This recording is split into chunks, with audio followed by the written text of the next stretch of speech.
레위기 강의 70번째 시간입니다. 레위기 25장 8절로 12절 말씀입니다. 같이 읽겠습니다. 너는 7 안식년을 계수할지니 이는 7년이 7번인즉 안식년 7번 동안 곧 49년이라.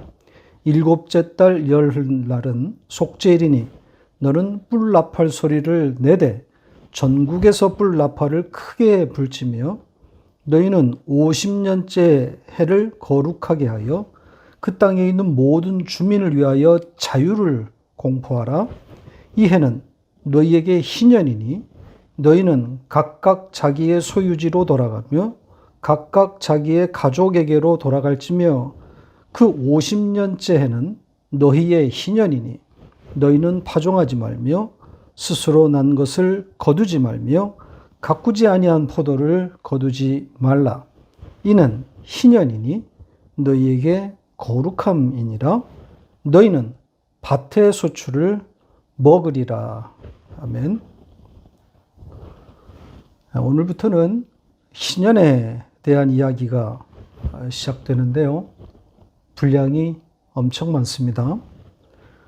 레위기 25장이 55절까지 있는데 지난주에 다루었던 안식년에 대한 이야기가 7절까지고 나머지 모든 내용은 다 희년에 관한 겁니다. 자, 이 희년 이야기를 서너 번에 걸쳐서 나누어서 다루어 보려고 합니다. 그럼 오늘 우리가 읽은 본문을 중심으로 이제 희년 이야기 첫 번째를 시작해 보겠습니다. 우선 희년이라는 용어부터 정리해 보지요. 영어에서는 주빌리라는 단어를 채택했습니다. 이 주빌리는 거의 고유명사처럼 사용되고 있는데 특별한 기념일이다 이런 뜻입니다. 그리고 우리 성경은 희년이란 단어를 채택했는데 복의 해 이런 뜻입니다. 복희 해년이란 말이죠. 자, 그렇다면 히브리 원 단어는 뭘까요? 요베르라는 단어인데 양의 뿔이란 뜻입니다. 자, 이 단어가 처음 등장한 곳을 가보겠습니다. 출애굽기 19장 10절로 13절 같이 읽겠습니다. 여호와께서 모세에게 이르시되 너는 백성에게로 가서 오늘과 내일 그들을 성결하게 하며 그들에게 옷을 빨게 하고 준비하게 하여 셋째 날을 기다리게 하라. 이는 셋째 날에 나 여호와가 온 백성의 목전에서 시내산에 강림할 것임이니 너는 백성을 위하여 주의의 경계를 정하고 이르기를 너희는 삼가 산에 오르거나 그 경계를 침범하지 말지니 산을 침범하는 자는 반드시 죽임을 당할 것이라. 그런 자에게는 손을 대지 말고 돌로 쳐 죽이거나 화살로 쏘아 죽여야 하리니 짐승이나 사람을 막론하고 살아남지 못하리라 하고 나팔을 길게 불거든 산 앞에 이를 것이니라 하라. 자, 하나님께서 시내산에 강림하시겠다는 내용인데 그때 모세를 통해서 이스라엘 백성에게 준비시키신 내용입니다. 여기에 나팔을 길게 불다 이런 표현이 나오죠. 그때 이제 이스라엘 백성이 시내산 밑에 모이는 겁니다. 여기에 이 나팔이라고 하는 단어가 오늘 본문의 희년과 같은 단어입니다. 그러니까 여기서는 지금 나팔로 번역했는데 원뜻은 양의 뿔입니다. 고대 사회에서 양의 뿔을 재료로 나팔을 만들어 가지고 사용한 것에 아마 기인한 번역 같습니다. 원문대로 양의 뿔을 길게 불었다 이렇게 직역해도 문제가 없을 만하지 않습니까? 굳이 나팔로 풀어서 번역할 필요가 있었나 싶습니다. 아무튼 희년의 원뜻은 양의 뿔의 해 이런 겁니다. 저는 바로 이 단어에서부터 이미 해석의 방향이 들어있다고 생각합니다. 양의 뿔. 양의 뿔이니까 뭐겠어요? 예, 예수 그리스도인 거죠. 예수의 이야기로 읽어라. 이거 아니겠습니까? 자, 이 양의 뿔, 이 나팔 이야기만 가지고도 몇 시간 분량의 설교가 나올 겁니다. 이스라엘 중에 이 나팔이 언제, 어떤 상황에서 불려졌는지, 자, 이런 것들을 추적해 보면 상당한 분량이 나옵니다. 조금 전에 소개해드린 하나님의 강림이라든지, 혹은 전쟁의 시작이라든지, 또 가나안 진군과 같은 상황에서 이 양의 뿔이 불려진단 말이죠. 이 나팔 이야기를 다 할 수는 없을 것 같고, 오늘 본문에 나오는 이 속죄일에 불리는 나팔 이야기, 이건 잠시 후에 좀 다루어 보겠습니다. 자, 이렇게 이 속죄일의 나팔, 이것과 희년 이야기는 연결되어 있습니다. 그러니까 다 예수의 이야기라는 거죠. 예수의 등장 아니겠습니까? 이것도 잠시 후에 자세히 살펴드리겠습니다. 따라서 희년은 예수의 이야기, 복음으로 읽어야 합니다. 지난주에 읽었던 안식년 이야기와 같은 겁니다. 예수와 그로 말미암는 안식인 거죠. 이렇게 읽지 않으면 답이 없어요. 해석이 되지 않는단 말이죠. 문자적으로 접근하면 답이 안 나와요. 지난주에도 말씀드린 것처럼 하나님은 무능한 신이 되어버립니다. 자기가 한 말을 지켜내지 못하는 그런 바보 같은 신이 되는 거란 말이죠. 자, 성경 해석자는 문자의 기초에서 정확한 뜻을 찾아내되 그것이 예수 그리스도와 어떻게 연결되어 있는지를 밝히는 겁니다. 예수 그리스도와 연결하지 못하면 성경을 해석할 자격이 없는 거죠. 아니, 성경 해석을 하면 안 됩니다. 자기도 죽고 남도 죽이는 일이 되는 거란 말이죠. 이 희년 이야기는 민중신학, 해방신학, 이런 그 진보 진영의 사람들, 이런 것들을 주장하는 사람들은 거의 이 희년 이야기가 그들의 사상의 기초라고 할 만큼 그 비중이 엄청난데, 정작 거기에 담긴 예수와 십자가는 보지 못하고 있습니다. 문자적인 뜻에 매달려 있기 때문입니다. 그러다 보니까 정의사의 구현, 이렇게 읽히는 거죠. 그리고 그런 좋은 세상, 좋은 사회 만드는 것이 하나님의 뜻이다, 이렇게 가게 되는 겁니다. 그러니까 이들에게 있어서 이 사회운동은 곧 하나님의 뜻을 실현하는 그런 높은 가치가 되는 겁니다. 곧 그게 신앙생활이라는 거죠. 그러니 십자가가 설 자리가 없는 거죠. 오히려 십자가는 방해만 될 뿐입니다. 이 사회운동하는 사람들이, 이 기독교 진보 진영에서 이 사회운동하는 분들이 다른 종교인들과 대화를 하거든요. 그들과 연합해야 하기 때문에 힘을 모아야 되니까. 그러니까 다른 종교인들하고 대화하려면 십자가 이야기를 하면 안 되는 거죠. 물론 이들은 십자가를 이해하지 못하고 있지만. 그러니까 사도 바울이 말한 것처럼 이들에게 있어서 십자가는 미련한 것이 되는 겁니다. 자, 본문으로 돌아가서 이제 희년에 대한 이야기 순서대로 살펴보도록 하겠습니다. 8절은 희년과 안식년이 어떻게 연결되어 있는지를 말하고 있습니다. 자, 안식년은 7번째 해라 그랬죠. 7의 해입니다. 그 7의 해가 7번 돌면 49년이 됩니다. 77이 49 아닙니까? 그러니까 희년은 바로 그 49년 다음 해입니다. 50번째 해가 되는 거죠.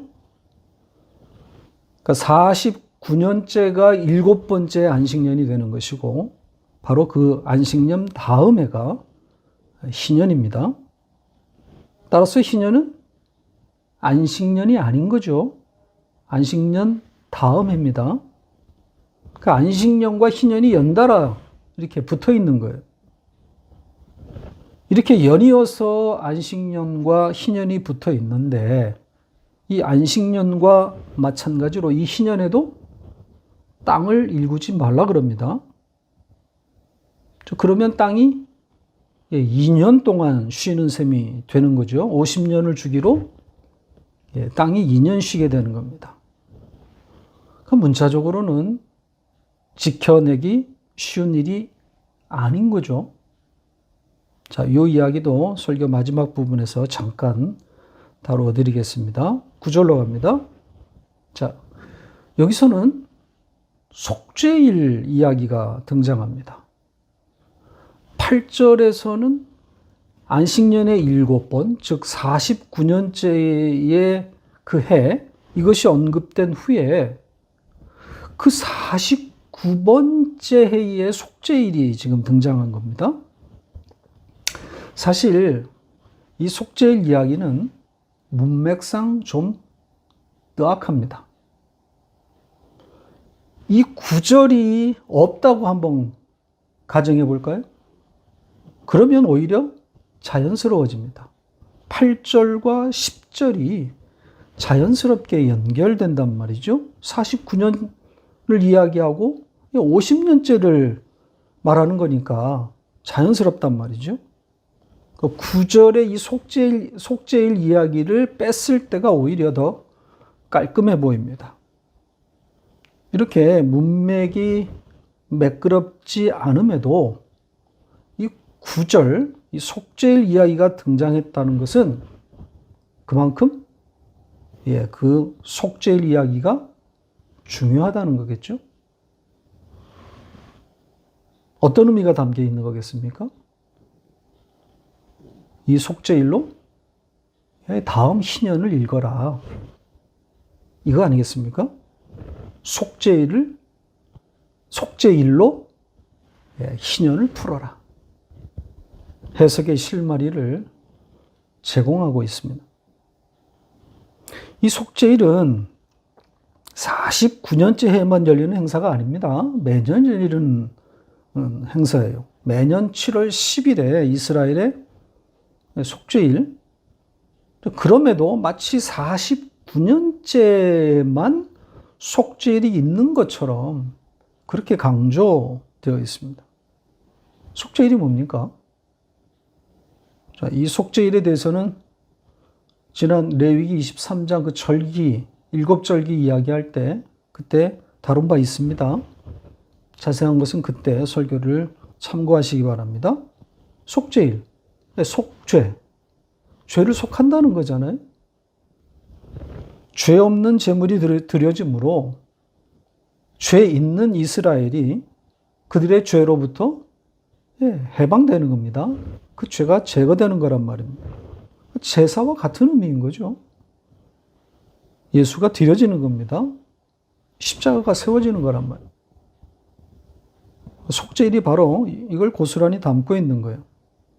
그러니까 이런 속죄일이 희년 바로 앞에 등장했다는 것, 뭘 의미하는 거겠어요? 속죄일로 희년을 해석하라.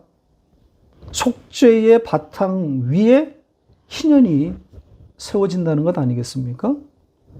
예수의 대속적 죽음이 먼저 있고 그 위에 희년이라고 하는 안식이 세워지는 겁니다. 그래서 문맥상 매끄럽지 않음에도 이 속죄일이 등장한 겁니다. 자, 그런데다가 또 나팔 이야기가 첨가되어 있습니다. 속죄일에 나팔이 불려진단 말이죠. 레위기 23장에 기록된 그 속죄일 이야기, 이거보다 훨씬 더 긴 내용 아닙니까? 근데 거기에는 이 나팔 이야기가 없어요. 그런데 오늘 본문에서는 그 짧은 한 구절인데 나팔 이야기가, 나팔이 두 번이나 반복해서 나온단 말이죠. 속죄일에 나팔을 불라는 거예요. 이 나팔은 신령과 연결되는 연결점이란 말이죠. 이렇게 2중, 3중으로 희년을 예수와 연결시켜 놓았습니다. 마치 미래의 인간들이 예수 없는 희년을 말할 것을 미리 내다보시고 속죄일로 희년을 읽으라고 못을 쳐놓은 듯 그렇게 되어 있어요. 자, 이 구절에서 한 가지 더 다룰 것이 남아 있습니다. 구절 문장에 쓰인 동사 하나를 좀 보려고 합니다. 우리 성경에서는 나팔 소리를 내다, 이렇게 번역한 부분인데 여기에 쓰인 동사가 또 예사로운 단어가 아닙니다. 아바르라고 하는 단어인데요. 이 단어가 사용된 유명한 문장을 보여드리겠습니다. 출애굽기 12장 23절 같이 읽겠습니다. 여호와께서 애굽 사람들에게 재앙을 내리려고 지나가실 때에 문 임방과 좌우 문설주의 피를 보시면 여호와께서 그 문을 넘으시고 멸하는 자에게 너희 집에 들어가서 너희를 치지 못하게 하실 것임이니라. 자, 하나님의 사자가 애굽의 장자들을 칠 때 그 집에 뿌린 양의 피를 보면 그 집을 넘어가겠다고 하는 내용이죠. 이게 바로 6월절 유래 아닙니까? 넘어가다. Passover. 이게 아바르의 뜻입니다. 그러니까 이 단어가 지금 이 속죄일의 나팔 이야기에 사용되었단 말이죠. 그러니까 나팔 소리를 내다 이렇게 번역했지만 직역하면 나팔을 넘다. 나팔을 뛰어넘는다는 거란 말이죠. 그러니까 좀 풀어보면 나팔 소리와 함께 넘어가다 이렇게 볼 수 있는 거죠. 예수의 피로 말미암아 이스라엘이 살아나는 바로 그 구원이 고스란히 담겨 있습니다. 그러니까 십자가 외에 다른 이야기로 읽지 말라고 2중, 3중, 4중으로 잠금 장치가 되어 있는 겁니다. 이렇게 희년은 속죄일과 강력하게 밀착되어 있습니다. 속죄일이 있으므로 희년이 있는 겁니다. 따라서 이 9절의 속죄일 이야기는 25장 전체를 끌어가는, 희년 이야기 전체를 끌어가는 핵심 문장, 키 센텐스입니다. 그러니까 이어지는 이 희년의 땅 이야기, 또 종된 자를 자유인으로 풀어주는 그런 사면 이야기까지 모두 속죄일로부터 해석되어야 합니다. 그러니까 속죄일은 원인이고 희년은 그 결과라고 보시면 됩니다. 10절로 갑니다. 이 50번째 해를 거룩하게 하라고 합니다.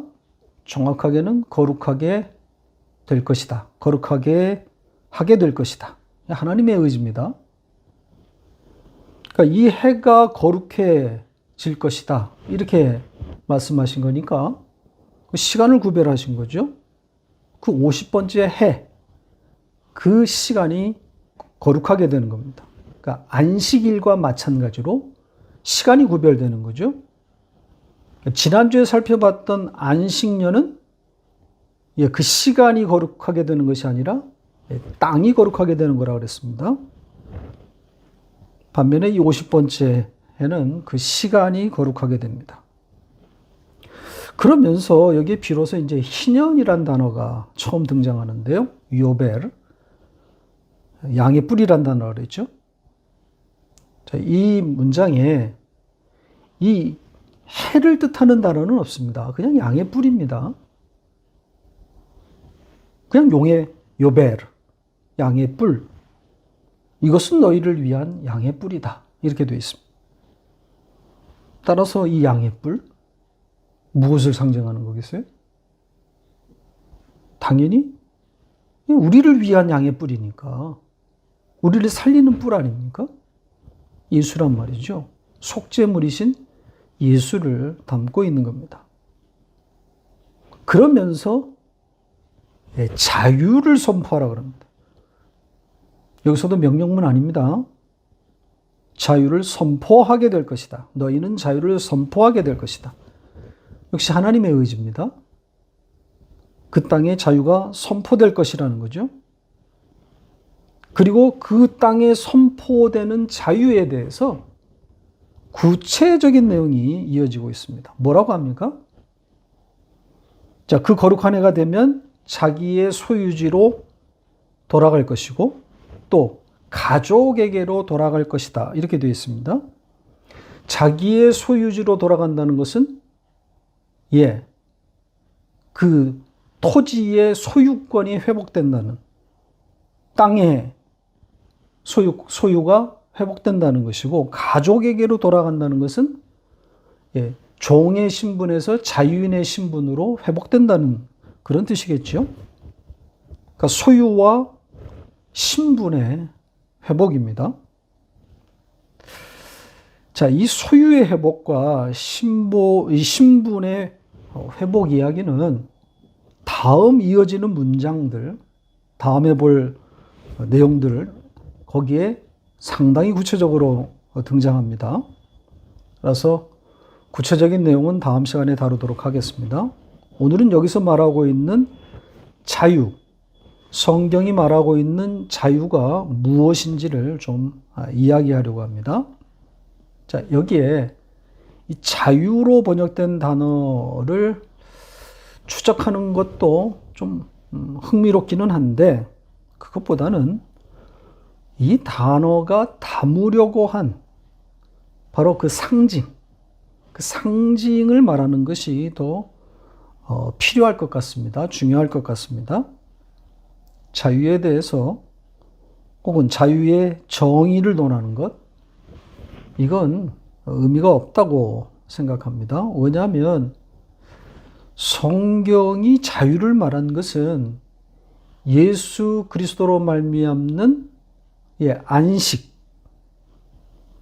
예수 그리스도로 말미암는 죄로부터의 해방, 즉 구원을 담으려고 한 것이기 때문입니다. 그러니까 희년 이야기를 가지고 자유가 무엇이냐 이렇게 끌고 가는 것은 별 의미가 없는 거죠. 소유의 자유, 신분의 자유, 희년이 그런 걸 말하고 있으니까 성경이 말한 이 자유가 모든 자유의 기준이며 최고의 정의라고 이렇게 주장하는 것은 바보 같은 짓입니다. 자유에 대해서 오히려 세상의 석학들이 또 그들이 내놓은 정의가 더 나아 보입니다. 깊이가 더 있단 말이죠. 자유니 정의니 하는 이런 주제는 세상 학자들이 더 심오합니다. 성경은 그런 데 관심이 없어요. 하나님은 인간들이 말하는 그 자유에 대해서 관심이 없단 말입니다. 아니, 자유가 그렇게 중요한 거라면, 그래서 반드시 성취되어야 하는 거라면 하나님이 세상을 이렇게 지금 놔두시면 안 되는 거죠.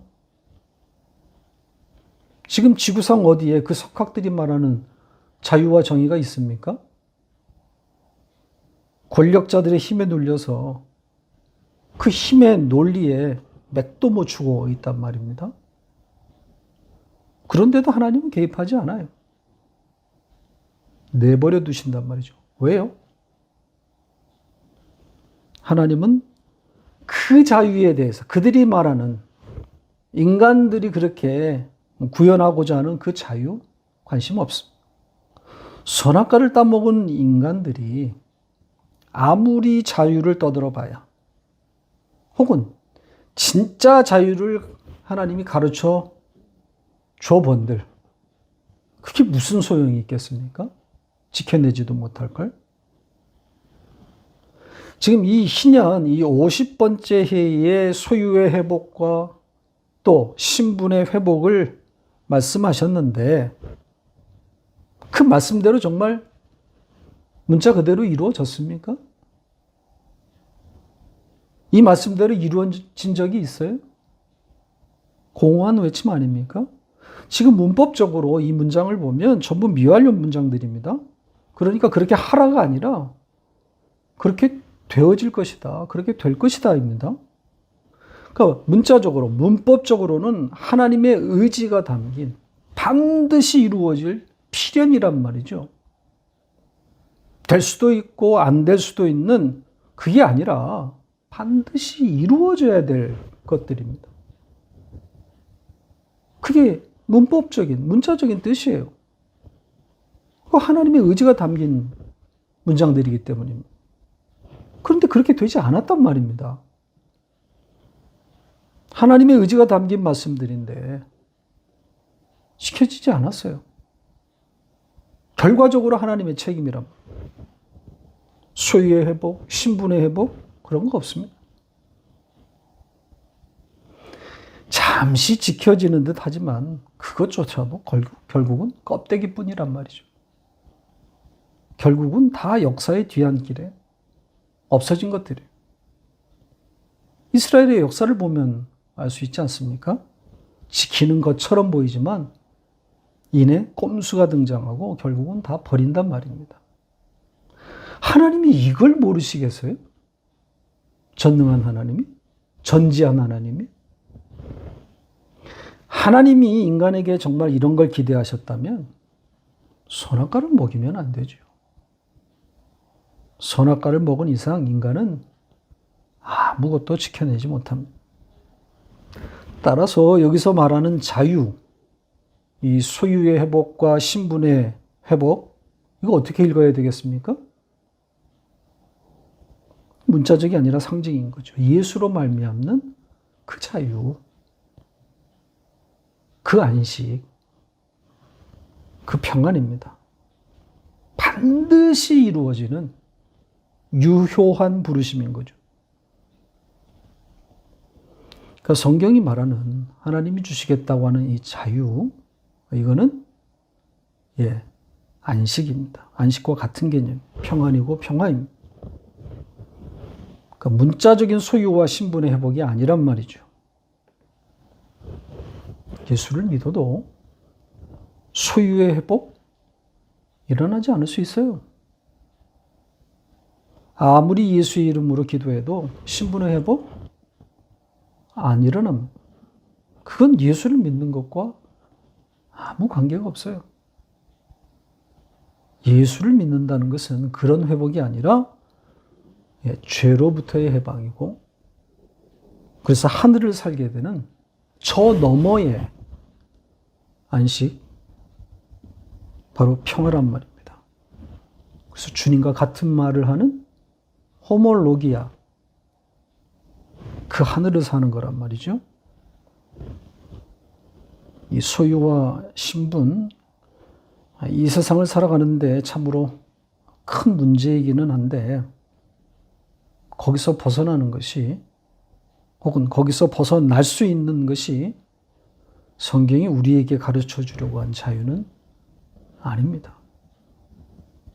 이 자유는 안식의 다른 말입니다. 자, 11절로 갑니다. 이 50번째 해가 양의 뿔이니까 어떻게 하라 그럽니까? 파종도 수확도 하지 말라고 하죠. 요건 안식년의 규정과 약간의 차이가 있습니다. 안식년에는 일구지는 않지만 거두어 먹으라고 했단 말이죠. 그런데 이 뿔의 해는 일구지도 않지만 거두지도 않습니다. 일체의 열매에 손을 대지 않습니다. 그 땅이 스스로 낸 어떤 수확물도 손대지 말라 그럽니다. 참으로 희한한 규정입니다. 왜 일절 수확하지 못하게 하는 걸까요? 그 땅이 스스로 내는 열매에 손을 대지 못하게 한 그 배경이 뭘까요? 저는 이 규정을 땅과 연결시켜 보았습니다. 자, 이 규정은 그 열매에 손을 대지 말라고 하는 이 규정은 토지를 소유하고 있는 사람에게 해당되는 내용입니다. 그렇죠? 자기 소유의 토지가 있는 사람들에게만 해당된단 말입니다. 그러니까 자기 소유의 토지가 스스로 만들어내는 그 수확물, 그 손대지 말라는 거잖아요. 자기 땅인데. 자기 땅이지만 자기 땅처럼 생각하지 말라는 거 아니겠습니까? 자기 땅에서 나오는 열매를 일절 손대지 못하게 함으로써 땅이 어디로부터 온 것인지를 돌아보도록 한 것이 아닐까요? 내 것이 아니구나. 전부 하나님께로부터 왔지. 이런 생각을 갖게 하는 거죠.